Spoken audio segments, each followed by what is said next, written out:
everything. Thank you udah nonton video ini dan selamat datang di Mrs. Things. Apa kabar dunia? Sudah gila.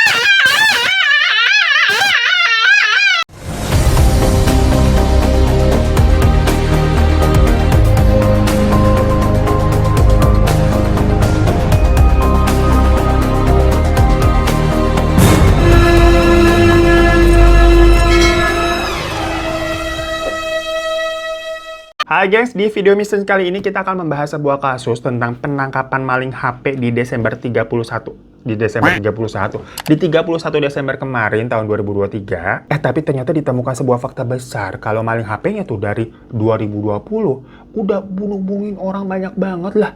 Ini maling HP ternyata serial killer. Polisi juga sampai kaget-kaget gitu kan mendapati temuan yang nggak disangka-sangka di Wonogiri. Tapi sebelumnya kita juga mau ngasih info penting banget nih. Buat kalian yang pada komen semuanya, kok voucher merah nggak bisa dipakai lagi sih? Jawabannya emang udah nggak bisa guys, udah habis. Makanya lu kalau dikasih voucher dipakai. Tapi tenang aja, ini ada voucher baru lagi nih. Kalian bisa pakai ini. Tapi kuotanya terbatas ya gengs ya. Jadi buat kalian yang pada skincare lagi habis, mumpung ada voucher nih udah langsung lu check out, restock tuh buru-buru. Ini gue juga sampai baru buka lagi nih, kita restock nih satu set Mireille Glossy Series karena yang kemarin biasa lah kita udah habis.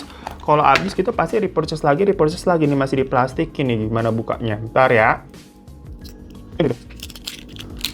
Tuh, kita mah nggak mungkin kalau habis terus nggak repurchase bisa nangis. Apalagi kalau nggak ada vouchernya juga kan kayak sedih gitu. Mumpung nih lagi ada vouchernya kan, lu pakai. Duluan pokoknya ya. Nih krim malam sama krim pagi gue udah habis. Bis tuh. Jadi gini kita buka yang baru juga. Ini krim siang ya. Tuh. Ini enak banget gengs. Dia formulanya tuh cepet banget ngeresap.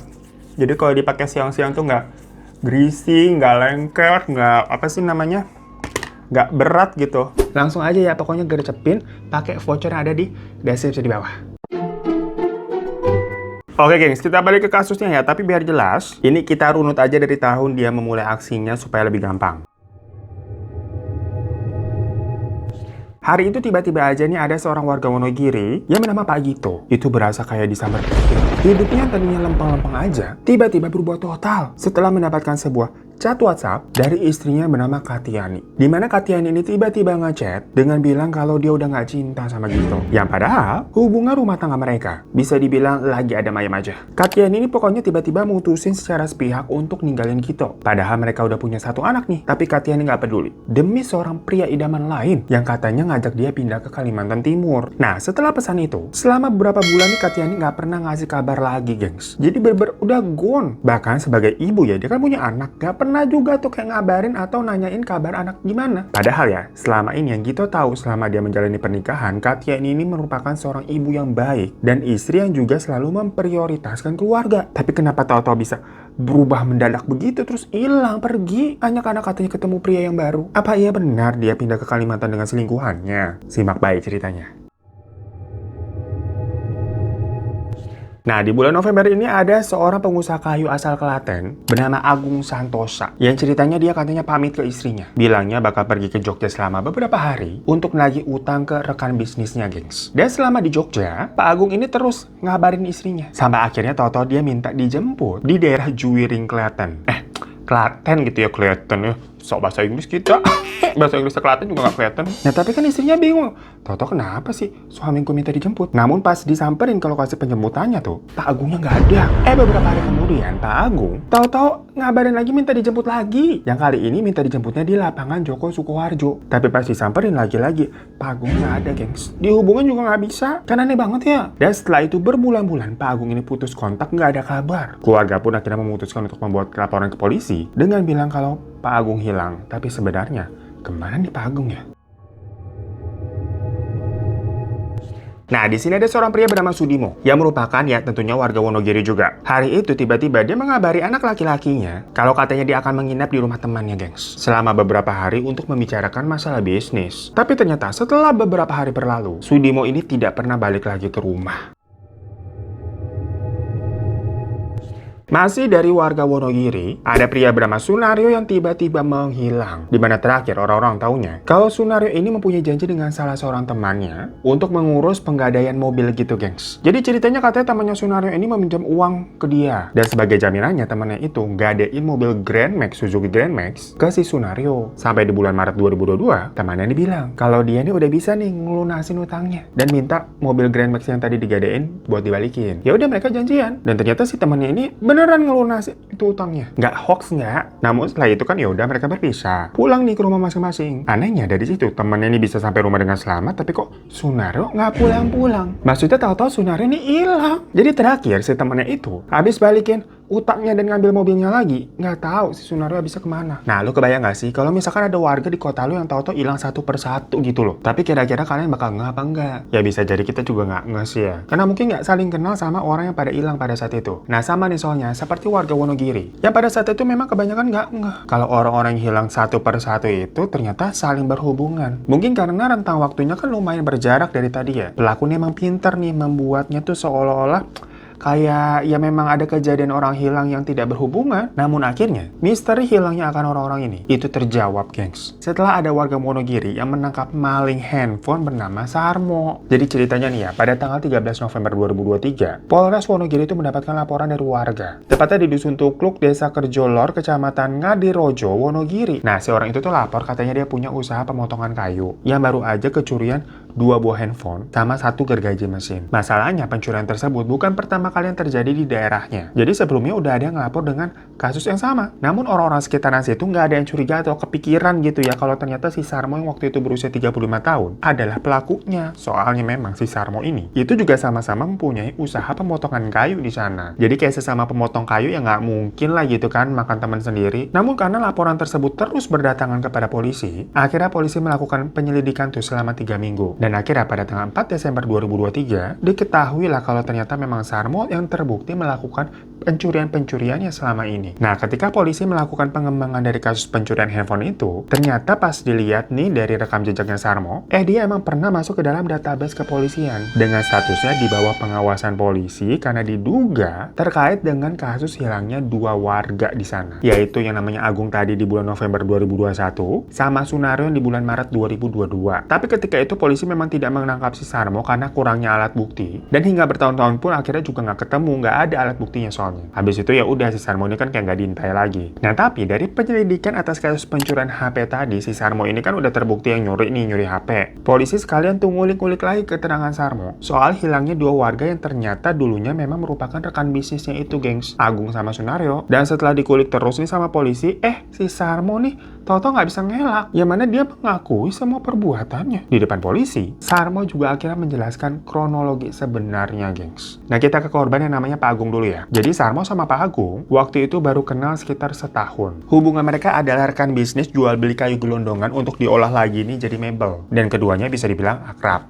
Bahkan saking percayanya, dalam sehari nih Pak Agung itu bisa transfer ke Sarmo 3-4 kali dengan nominal puluhan juta, guys, untuk modal mencari bahan baku. Yang kalau di total-total nih, hutang Sarmo ke Pak Agung itu mencapai 800 juta rupiah. Padahal istrinya Pak Agung sebenarnya udah ngingetin jangan terlalu percaya nih sama Sarmo. Secara kan mereka baru kenal sekitar setahun ya. Tapi Pak Agung nih malah bilang kalau Sarmo itu orang baik, orang sopan. Apalagi katanya Pak Agung juga sampai dianggap anak sama kakeknya Sarmo, yang merupakan seorang dukun tuh kakeknya Sarmo tuh. Jadi Pak Agung nih sampai menganggap Sarmo itu malah kayak semacam udah jadi keluarga rasanya. Gimana enggak nih sama kakeknya Sarmo? Pak Agung dijanjiin bakal dapat warisan sebanyak 3 petak tanah di wilayah rumahnya tuh di Wonogiri sana. Karena tadi dianggapnya udah kayak anak sendiri. Ya cuma kalau dari sisi istrinya kan kayak mana ada hari gini tahu-tahu orang mau ngasih tanah cuma-cuma begitu. Perkara udah dianggap anak padahal baru 1 tahun. Dicecer lah sama si istrinya. Kalau memang mau beneran dikasih, surat sama tanahnya tuh mana? Yang mana tanahnya? Jangan ngomong doang, ditunjukin gitu loh. Bener punya dia nggak dilihat itu surat-suratnya. Ya maksudnya ntar tanah-tanah halu gitu, tanah orang diaku-aku kan. Ya istrinya kan rasional tuh. Tumben ya si cewek lebih logika mainnya.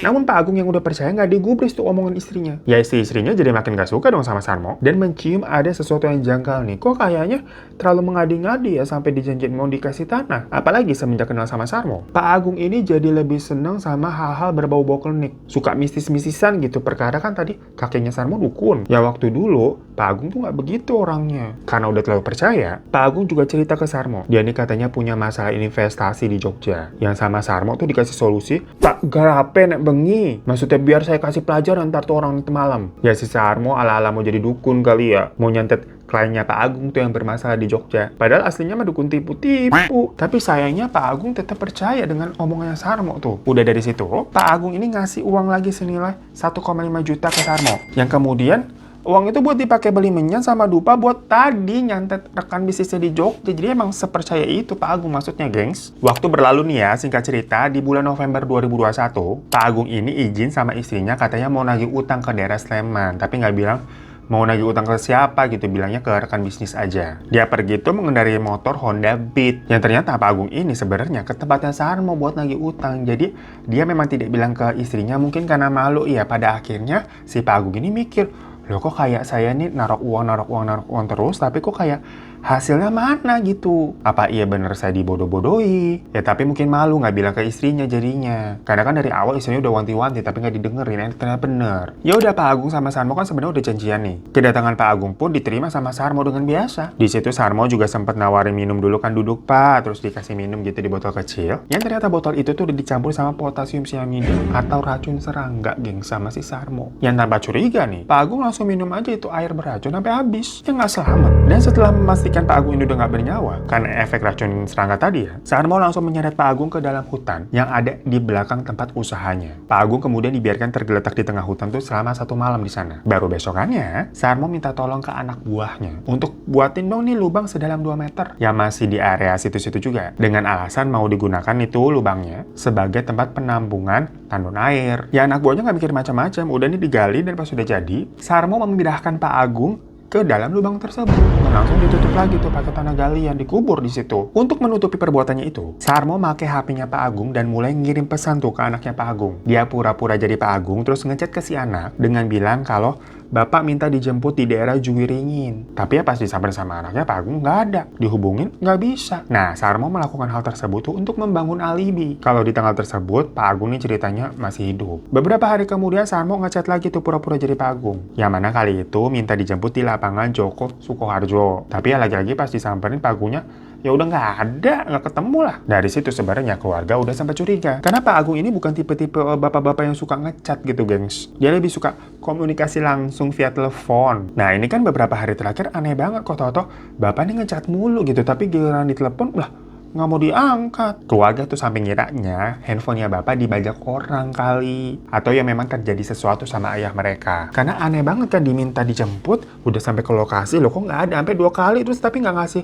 alasan atau nggak ngabarin lagi. Nah kemudian yang membuat keluarga tambah khawatir dan akhirnya melaporkannya kepada Polres Klaten, itu ya Pak Agung udah nggak bisa berber dihubungin, belas gitu hilang atau kemana. Nah sementara menurut versi Sarmo, alasan dia menghabisi Pak Agung itu adalah karena kesal. Dia nggak terima karena terakhir kali pas Pak Agung itu datengin dia, jadi Teh Sarmo itu ditunjuk-tunjuk gitu loh, sambil diancam kalau usaha mereka berdua nih dalam bidang kayu itu bakal dipindahin ke Klaten, tepatnya memang Pak Agung. Jadi Sarmo ini kan di Wonogiri, biar Pak Agung ini lebih mudah gitu memantau. Karena Pak Agung nih mulai curiga, kok bagi hasil usaha mereka nih kecil banget dari si Sarmo. Apa jangan-jangan ditilep nih, dikorup sama Sarmo? Yang padahal menurut Sarmo usaha gergaji kayunya itu memang lagi sepi, yang membuat nilai bagi hasilnya pasti jadi kecil. Ya udah, waktu terus berlalu. Motor Honda Beat yang tadi dikendarai sama Pak Agung ke tempatnya Sarmo itu diganti warnanya tuh, plat nomor juga diganti, nomor mesin rangkanya juga udah hilang tuh, diamplas gitu kan sampai nggak kebaca. Hal ini yang membuat polisi kesulitan untuk mencari Pak Agung guys jadinya. Karena kan langkah awal untuk mencari Pak Agung itu dicari motornya tuh di mana ya, kedatakan soalnya kan. Tapi ya nggak ketemu, nggak ada di mana-mana. Nah yang kedua, korban yang namanya Sunario. Jadi dari database-nya Sarmo di kepolisian kan tadi ditandainya di kasusnya Pak Agung sama Sunario nih. Jadi kita sekarang ke Sunario. Di mana Sarmo mengenal Sunario itu sebenarnya lebih lama daripada Pak Agung. Dan karena udah kenal lama, Sarmo ini tuh berani minjam duit ke Sunario. Nggak cuma 100 minjemnya, tapi 48 juta dengan mobil Grand Max sebagai jaminannya. Kayak yang tadi udah kita ceritain di awal ya. Tapi setelah jatuh tempo nih, ternyata Sarmo nggak bisa bayar. Sampai dia udah telat tuh bayarnya 2 bulan. Dan selama 2 bulan itu, Sunario ngejar-ngejar Sarmo nih supaya minta utangnya dilunasin. Akhirnya pada hari Rabu tuh, tanggal 27 April 2022 malam, Sarmo pun menelpon Sunario. Dia bilang,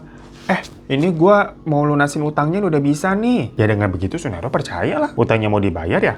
Makanya dia datang ke tempatnya Sarmo, naik mobil Grand Max yang tadi tuh jadi barang jaminan, jadi gadaian. Dan waktu sampai di rumah Sarmo, utang sebesar 48 juta itu emang beneran dibayar, gengs. Jadilah mobil Grand Max-nya dibalikin dong ke Sarmo. Tapi waktu itu setelah selesai nih transaksi mereka, Sunario itu minta diantar sama Sarmo ke depan jalan besar sana. Karena keadaannya kan udah cukup malam dan di situ nggak ada kendaraan umum. Ya Sunario ke rumah Sarmo itu kan tadi naik mobil Grand Max. Mobilnya sekarang udah dibalikin, terus dia pulang nggak ada kendaraan lah. Ya udah sama Sarmo pun diantar tuh Sunario untuk pulang. Tapi sebelum pulang, dia ngajakin Sunario untuk kongkol bentar yuk kita di warung angkringan. Yang ternyata dari rumah nih, Sarmo udah ngantongin tuh racun serangga. Waktu mereka di warung angkringan, pas Sunario lagi meleng, Sarmo langsung buru-buru tuh nyampurin racun serangganya ke minuman tehnya si Sunario. Gak lama setelah Sunario minum tehnya, dia merasa puyeng gitu kan, kelingan. Yang mana ini konteksnya berarti masih di warung angkringan tuh di tempat umum loh, gengs. Macam jadi kayak Jessica Mirna. Karena Sunario udah kepusingan nih, Sarmo ini langsung buru-buru ngajak dia balik ke dalam mobil. Setelah mereka berdua masuk ke dalam mobil, Sarmo bawa muter-muter tuh nggak jelas keliling desa, yang tujuannya nungguin sampai efek racun yang ada di tubuh Sunario tuh benar-benar bekerja, dan ya udah Sunario nggak selamat. Pas dirasa Sunario udah nggak bernyawa, Sarmo pun langsung mengarahkan mobilnya tuh balik ke rumahnya dia. Di situ Sunario diturunin, terus dikubur di bawah tempat tidurnya Sarmo, guys. 3 bulan kemudian, yang by the way berarti selama 3 bulan itu, Sarmo tidur di atas kasurnya tuh, tapi bawahnya adalah kuburan Sunario. Udah gila kan? Nah, Sarmo tuh ceritanya dipanggil sama penyelidik dalam kasus hilangnya Pak Agung. Kan istrinya Pak Agung itu tahu kalau suaminya dekat sama Sarmo. Jadi pas ditanya siapa aja nih dekat dengan Pak Agung, ya dibilang Sarmo. Makanya Sarmo dipanggil untuk dimintain keterangan aja sebenarnya. Ya tapi kan kalau orang yang dasarnya masalah kan pasti deg-degan. Makanya begitu pulang dari kantor polisi, Sarmo langsung panik. Dia takut kalau polisi tahu-tahu ngeledah rumahnya dan nemuin tuh Sunario di bawah kasur. Sementara Pak Agung kan di belakang tuh deket hutan, masih di area rumahnya juga. Dia jadi bingung nih gimana caranya menghilangkan jejak mereka berdua. Akhirnya apa coba? Kuburannya Sunario dibongkar, yang kontak sekarang udah 3 bulan. Jadi kondisinya udah tinggal tulang belulang aja ya. Begitupun dengan Pak Agung yang lebih lama lagi. Nah ini bermain blowing banget yang sama si Sarmo ya. Sisa tulang-tulangnya tadi tuh, dia tumbuk halus pakai alu kayu sampai jadi serbuk, jadi abis itu serbuknya dia bakar, gengs, barengan ban bekas. Jadi macam bakar abu, jadilah barang bukti lenyap total. Namun ternyata, waktu akhirnya Sarmo ini mengakui semuanya kepada polisi ya, dan polisi nyusurin lagi tuh ke TKP, masih ketinggalan beberapa tulang dari jari kelingking, sama ada serpihan tulang iga juga, yang mungkin waktu itu numbuknya kurang halus. Jadi tercecer gitu, gengs ya, Sarmo nggak ngeh kali. Jadilah hal itu diamankan oleh petugas untuk dijadikan barang bukti. Pas ditanya ke Sarmo, kamu nggak takut tidur di atas kuburan? Dia bilangnya nggak takut, karena udah biasa malah tidur di atas kuburan beneran di tempat angker buat nyari ilmu lah. Apa kabar dunia? Nah kirain polisi ya udah korbannya Sarmo 2 orang tadi aja kan. Karena di catatan kepolisiannya nama Sarmo memang terkaitnya sama hilangnya 2 orang itu. Tapi kemudian polisi malah menemukan fakta lain, di mana Sarmo juga ternyata bertanggung jawab atas Katiani sama Sudimo, yang dua-duanya dibuat seolah-olah mereka ini mundir. Jadi sebenarnya aksi pertama kalinya Sarmo itu adalah ke Katiani, gengs. Yang mana Katiani ini merupakan seorang ibu dengan 1 suami dan 1 anak. Nah ceritanya Sarmo sama Katiani itu kenalan lewat Facebook. Yang setelah 8 hari mereka kenalan, mereka memutuskan untuk ketemuan. Setelah beberapa kali ketemu, Katiani cerita ke Sarmo kalau dia pengen jual motor Beat warna putih tuh miliknya. Sarmo pun berbaik hati mau nganterin Katiani nih ke dealer sepeda motor bekas. Habis itu setelah berhasil ngejual motornya di sana, Sarmo sempat ngajak Katiani jalan-jalan. Dan berhentilah mereka di alun-alun Giri Krida Bakti Wonogiri. Di alun-alun itu, si Sarmo minta supaya uang hasil penjualan sepeda motor tadi tuh dipinjemin ke dia. Lah, ternyata ada udang di balik bakwan. Yang misalkan kalau dipinjemin, uangnya itu katanya mau Sarmo pakai buat bayar utangnya dia. Jadi kayak definisi gali lubang tutup lubang. Kan ada gila-gilanya ya. Dengan alasan begitu, ya Katiani nggak mau lah pinjemin. Ya ada nanti dia bisa balikin utangnya nggak? Yang kemarin aja utangnya nggak bisa dibalikin sampai mau minjem lagi ke Katiani. Nah waktu itu, si Sarmo sih nggak kelihatan marah. Dia justru mengajak Katiani untuk lanjut jalan-jalan lagi ke daerah Tawangmangu. Di sana mereka sempat berhenti makan siang. Habis gitu pulangnya lewat Magetan. Dan di perjalanan pulang, si Sarmo ini memujuk Katiani sekali lagi. Dia minta Katiani untuk meminjamkan tadi tuh uang hasil jualan sepeda motor. Nggak nyerah nih Sarmo nih. Ya lagi-lagi tapi ditolak sama Katiani. Mereka belum kenal sebulan, udah mau minjem-minjem duit aja. Yang mana dari awal nemenin jual motor tuh cuman modus, berarti nggak bertulus gitu mau nemenin jualan. Dan karena katanya di tengah perjalanan sempat gerimis, mereka sempat istirahat dan berteduh sebentar di sebuah bangunan deket area pemakaman gitu. Dan untuk ketiga kalinya, tetap gigi si Sarmo berusaha ngerayu Katiani buat minjemin itu dulu. Karena Katiani terus menolak ya. Sarmo pun langsung ke Katiani sampai nggak selamat. Dan Katiani dibuang nggak jauh dari lokasi pemakaman. Setelah itu ya udah langsung lah Sarmo mengambil tuh uang tunai hasil jualan motor yang senilai 11,5 juta. 11.500.000 maksudnya ya. Dan untuk menghilangkan jejak, Sarmo ngechat tuh ke suaminya Katiani. Dimana Sarmo pura-pura jadi Katiani dan bilang kalau dia udah pergi ke Kalimantan Timur bareng selingkuhannya. Habis ngechat begitu, Sarmo langsung ngebuang tuh tas selempang sama handphone miliknya Katiani ke bawah jembatan yang lokasinya juga nggak jauh dari sana. 3 bulan kemudian, di tanggal 16 Mei 2020, barulah ada warga sekitar yang menemukan Katiani, tapi udah kondisinya jadi tulang juga 3 bulan. Makanya nggak ada yang tahu ini siapa, karena kondisinya udah tulang begitu, sulit untuk diidentifikasi. Nah, yang terakhir nih korbannya bernama Sudimo. Ya, motifnya kurang lebih sama. Di mana Sarmo ini mau menguasai lahan milik Sudimo, yang saat itu Sarmo sewa buat tempat usaha pengrajinan kayunya itu. Nah, waktu itu Sadimo nih datang ke tempatnya Sarmo buat nagih uang sewanya dong. Tapi di situ Sadimo malah dikasih minum yang isinya racun serangga. Setelah itu Sarmo ini ngambil handphonenya Sadimo untuk ngabarin tuh anak laki-lakinya Sadimo dengan bilang ayah akan menginap selama beberapa hari di rumah temannya buat membicarakan bisnis. Jadinya pola yang dia pakai itu sama terus ya gengs ya. Untuk menutupi perbuatannya itu, Sarmo akan memakai handphone dari yang bersangkutan supaya kelihatannya korbannya itu masih hidup. Nah tapi setelah tadi dia udah ngechat tuh anaknya Sadimo, beberapa hari kemudian justru Sadimo ditemukan di lokasi yang nggak jauh dari rumahnya sendiri dengan posisi udah di set nih sama si Sarmo. Tergeletak itu menggenggam botol pestisida yang udah kosong. Jadi seolah-olah orang ngeliatnya bundir. Makanya untuk kasus Sadimo sendiri ini tidak diusut clear. Karena dikiranya kan emang udah bundir aja. Dan kalau Katiani yang nggak kedeteksi, ini udah jadi tulang. Ini siapa nggak diketahui. Dan dikirain suaminya, Katiani, istrinya beneran pergi ke Kalimantan Timur sama selingkuhannya. Makanya nggak dilaporin polisi. Nah tapi pada kasus Sadimo nih, Sarmo sampai sempat-sempatnya nggak buat surat pernyataan palsu yang menunjukkan ceritanya Sadimo ini tuh menunjuk si Sarmo sebagai pemilik tanah baru dari lahan sewa yang dia tempati. Dengan ada tanda tangannya tuh kepala desa sebagai saksi sama tanda tangannya Sadimo yang dua-duanya ya dipalsuin sama Sarmo maksudnya ya. Bener-bener kayak sinetron kan jatuhnya. Keluarga Sadimo pada saat itu sebenarnya menaruh rasa curiga juga. Mereka nggak percaya kalau bapaknya tuh memilih bundir tanpa alasan yang jelas. Dan kenapa juga tanahnya malah dikasih ke Sarmo bukan diwarisin ke anaknya. Ya tapi berhubung waktu itu memang tidak ditemukan tanda-tanda kekerasan dikiranya Sadimo memang bundir. Jadi keluarga nggak bisa berbuat banyak, ya udah terima-terima aja. Setelah semuanya terbongkar, dalam penyelidikannya Sarmo sempat mengatakan kalau dia meminta maaf kepada keluarga korban. Dia kapok, menyesal dan janji nggak akan mengulangi perbuatannya lagi. Dia juga mengakui semua tindakannya itu dia lakukan murni perbuatannya seorang diri. Nggak ada campur tangan maksudnya dari pihak lain. Dan alasannya ya karena faktor ekonomi. Nah tapi yang menarik gengs, kalau dikategorikan berdasarkan cara dia mengeksekusi para korban-korbannya, Sarmo ini tuh masuk ke dalam kategori convert killer. Yaitu dia melakukan demi kenyamanan dan keuntungan. Nah biasanya convert killer ini sebelum dia benar-benar menjadi pembunuh, awalnya rata-rata tuh penipu, pencuri, atau pihak yang berhutang nggak mau bayar. Nah, demi kenyamanan dirinya sendiri tuh, mereka makanya tega menghabisi orang yang dianggap mengusiknya. Selain itu, umumnya juga ya, target dari para convert killer ini, itu justru adalah kerabat atau orang yang memang dia kenal buat merampas hartanya. Karena kalau orang yang nggak dia kenal, itu kayak resikonya lebih besar lagi. Kan dia maunya convert nih. Jadi udah tahu nih background si targetnya gimana. Kira-kira akan ada yang nyariin apa enggak, yang gitu-gitu loh. Dan sesuai namanya juga soft, jadi cara yang dilakukan juga pastinya soft. Kebanyakan menggunakan racun seperti yang dilakukan sama Sarmo. Bukan dengan cara apa sih, nembak atau menggunakan senjata tajam gitu, enggak. Dan kebanyakan pelaku dengan kategori ini tuh cenderung akan mengulangi perbuatannya dengan motif yang sama. Tapi mereka juga waspada nih dengan pelacakan polisi, jadi nggak brutal. Makanya mereka melakukannya dengan jeda waktu tertentu agar tidak terlalu mencolok. Jadi polisi tidak mengira kalau korban ini adalah sebenarnya pelakunya sama. Ngerinya tapi pelaku seperti ini tuh tampaknya biasanya orangnya ramah, pandai bergaul, pandai bersilat lidah. Yang membuat sulit dikenal ya orang-orang di sekitar kita tuh sebenarnya begitu psikopat. Tapi ada satu ciri khas yang mungkin bisa diwaspadai, di mana pelaku jenis ini biasanya suka berbohong dan berkhianat karena dasarnya mereka kan penipu. Nah makanya walaupun tadi Sarmo bilang kapok dan menyesal, tapi kalau dilihat dari rekam jejaknya, yang mana dia terus mengulangi itu perbuatannya, ada kemungkinan kalau misalkan dia di penjara terus nantinya bebas,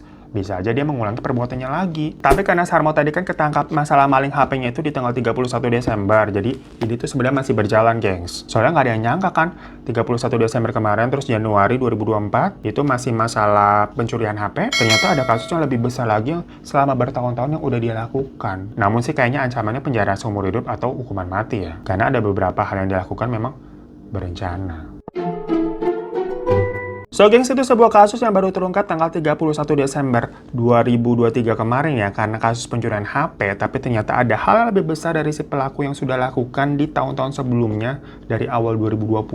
Polisi juga jadinya kayak kaget-kagetan. Tapi berarti ini menambah panjang daftar psikopat serial killer di Indonesia, gengs. Makin serem ya. Thank you semuanya udah nonton. Maaf kalau ada salah-salah kata dan sampai jumpa lagi di kasus Mr. Sing selanjutnya. Assalamualaikum.